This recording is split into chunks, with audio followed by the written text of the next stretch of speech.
welcome back to the channel. Hope everybody is well. Hope you've all had a great week. On this video we're doing a walnut bowl, but I decided I want a mega high gloss on it, so I ended up giving it loads of coats of clear coat lacquer, as you'll see later on. Here we are finding the centre of our piece. Now I'm going to be using a faceplate on this project. The reason being some of the wood was not quite perfectly flat, and with a faceplate you got a little bit of a given area there to pull it down, because obviously the thickness of the plate won't twist. So like I say, normally I use a Forstner bit, but on this project, because it was not perfectly flat, I wanted to use a faceplate. So nice secure, 4 8x30mm screws to hold it in place, which should give it plenty of security, and it shouldn't be going anywhere. So faceplate mounted, we're now going to connect to our chuck. I'll use the Record Power SC4 chucks. I do like them, they're really good chucks. As you can see in this, we've got a nasty crack going through there, but I'm hoping most of it's going to be turned away once we get our shape turned. So we're starting the lathe up around about 400 RPM, so the lathe's not dancing across the floor. Nice, slow and steady to start with, till we get our shape to balance out the piece a bit better. I'm using the Simon Hope 1/2 inch bowl gouge here just to be able to use it racely to get my basic shape that I want. Once we get the shape we require, then we'll move down to the 3/8 to get some finer detailed cuts, but the 1/2 inch is perfect for removing all that material you don't really want.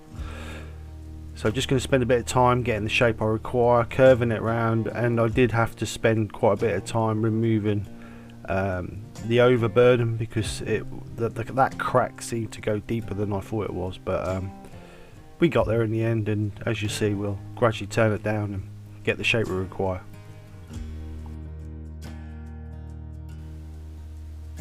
So we're now going to put our mortise in the bottom.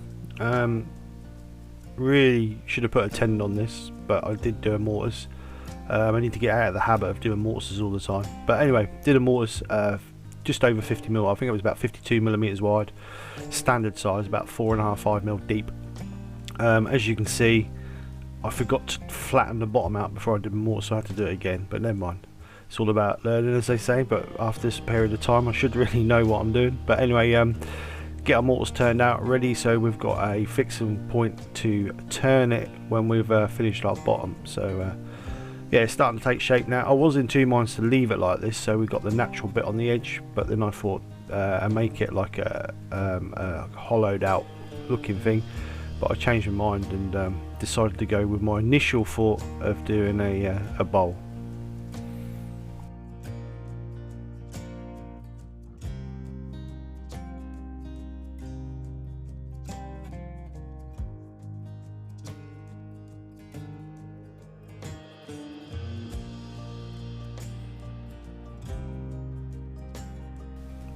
I'm gradually taking it down, keep stop start, because I was not 100% sure of how the crack was reacting, and also I didn't want to take any more off than I had to. So as soon as I got to where the flat spots were gone, that's where I wanted to be.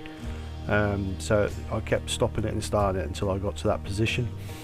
As you can see, that crack is still in there, still quite deep, and I was in two minds: do I bin it or do I try and see if we can save it? So I thought, no, I'm going to go ahead and try and save it, because sometimes those natural cracks and imperfections in the wood can make the piece. And I'm a great believer is that, or because it's got a crack in it, doesn't mean that it's a fire piece. Some people, including me, sometimes like those natural effects, and I do think those natural effects sometimes can make a piece. So we've sanded it, we've sanded up to 240 grit, and now the time to address those cracks. So what I've done is I gave it a coat of sand and sealer, just so the super glue didn't soak into the parts of the wood I didn't want it into. And then I used StarBond medium brown to fill the cracks up, and then I went over the top with the StarBond brown thick afterwards. Then we sanded it all back, and here we are putting a coat of sand and seal on it, ready to take our finish. So then we're just going to denib it, getting it back to smooth, ready for the Yorkshire grit. So I gave it a coat of Yorkshire grit original to bring it up to 1000 grit, so it was ready for my first clear coat of lacquer. So I'm using 2-inch masking tape just to tape up my chuck, make sure I didn't get overspray all over my chuck, as I don't want to damage it. Some of those nasty solvents can get in there and do some damage to the chuck. I didn't record all the coats of lacquer I put on it, but I think this was the second or third coat, making sure I got the extraction going, so it's sucking all those nasty vapours up the extraction out of the way. This has now had 8 coats of lacquer, and then we cleaned it up with Yorkshire grit and then Yorkshire grit original to give us this nice glossy finish. So we need to flip it now and get it put in the chuck, and hopefully do it without going through the middle of it. That'll be the plan, because if not, all that hard work has been done for nothing.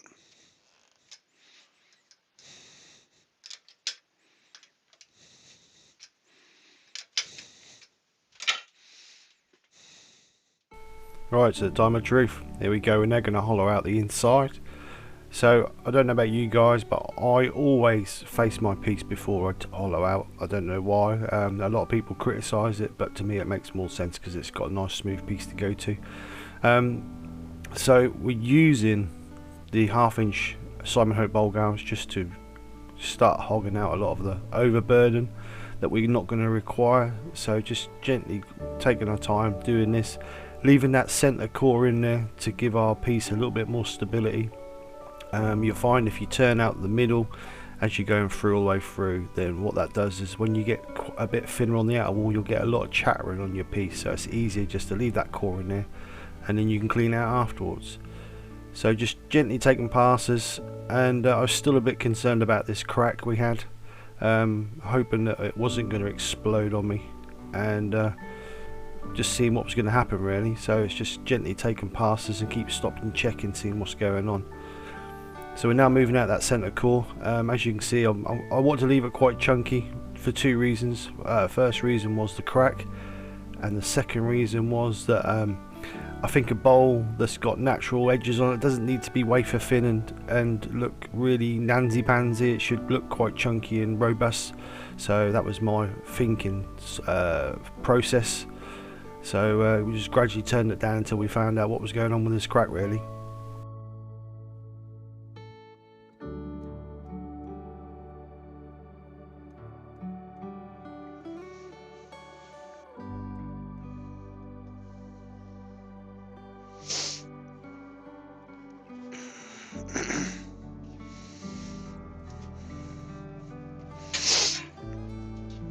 So there you can see that we've got a crack coming in there, so I need to treat that before we get too much further. So what I'm going to do is I'm going to spray up a bit of sand and sealer,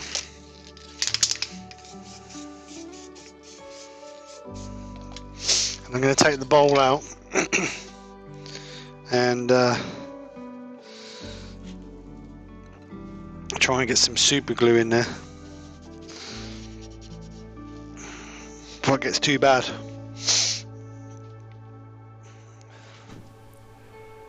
So I repaired the crack exactly the same way as I did the outside one with the StarBond medium brown super glue to run, so it ran inside the crack, and then overfilled with the thick brown CA glue from StarBond, just so it basically filled it up and brought it just proud so we could clean it back to give a nice finish. So we're now getting to a stage where we're checking our depth and getting to a stage where we are now getting to the depth that we require on our bowl. So I'm gently doing small cuts in the bottom just to clean out the bottom of a bowl. I didn't want it perfectly square on the bottom, I want a bit of a curve into the bottom of the bowl, but I didn't want to leave the bowl too thick at the bottom. I want it roughly the same thickness as the wall, so maybe 15mm thick. So that was what I was planning for. Just ready really to sand up and get our finish on it. I was unsure whether I was going to lacquer it at this point or whether I was just going to finish it with some wax, but as you'll find out, I decided to go with just the wax. I'm now using the 3/8 bowl gouge from Simon Hope just to get the bottom of my piece cleaned out.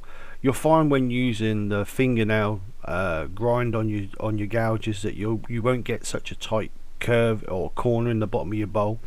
This is not a problem on a piece like this, but if you wanted a piece where you wanted a nice tight corner, then you'd be better off swapping over to traditional grind finger bowl gouge. So I'm now using the negative rate scraper just to clean up the bottom. I shouldn't have really done this because you get a little bit of tear out when you use a negative rate scraper, or any scraper to be honest, and it actually finished off worse than what it was when I used the bowl gouge on my finished cut. So then I had quite a bit of sanding to do to get it back to where I had it to start with, so the scraper is not always a good thing.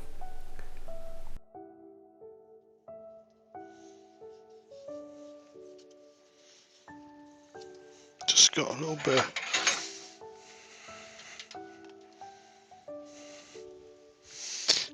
of a crack in here we need to attend to.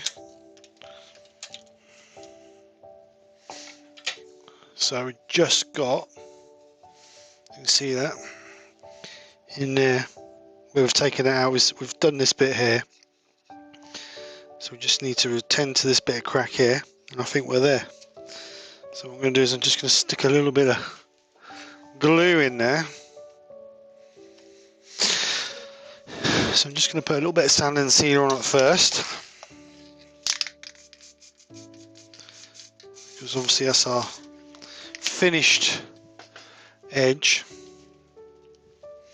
So just let that dry, and then we'll stick some super glue on that, and then we'll just sand it up. I think we'll be there. So back with the scraper. Once I addressed that crack, again exactly the same principle with the brown StarBond medium and then thick over the top. So I'm just cleaning up where I've glued in to bring my surface back smooth, so we can get it ready for sanding and get the piece finished. I really enjoyed doing this piece. Like you guys who watch all my videos know that I try and keep some of the natural features in the pieces that I do, and this is another piece that I managed to keep some of the bark and some of the imperfections of natural piece. And like I said earlier on in the video, I think that sometimes these pieces with these imperfections can make the piece. It's all good and well having a perfect bowl blank to make a perfect bowl, but sometimes nature doesn't work that way, and it's nice to enhance what nature provides with us, or provides to us, to turn and hopefully create something that's going to last for many years to come. So I'm now getting ready to put my final finish on. We've used a negative rate scraper to scrape all that CA glue back. Still a little tiny bit in there, so I wasn't quite happy. So we gone back and took over another passes. So now we're coming over and we're sanding 120 to 240 grit, ready to sand and seal it. Make sure that you sand and seal well before you apply any finish, because if you don't seal your wood, any finish you put on it's just going to soak straight into your wood. So cellulose, sand and sealer, give it a nice easy coat, or nice thick coat. Then we're going to move on to Yorkshire Grit Original. So it brings us up to our 1000 grit finish. This will allow us to put any finish we want over the top of it. On this occasion I decided to use Chestnut Products microcrystalline wax just to give it a nice sheen. I didn't want a high gloss, just wanted a sheen on it. So once the wax has been applied, leave it to soak for about 10 minutes and then buff it off, and here we are buffing it all off.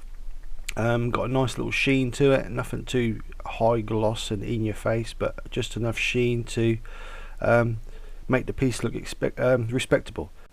So we're coming to the end of a project, and I really do appreciate you guys coming over. So once again, thanks for coming over and showing me your continuous support. If you've got any comments, please leave them below. But other than that, thanks for watching the video. Have a great day. Take care. Speak to you soon, and bye for now.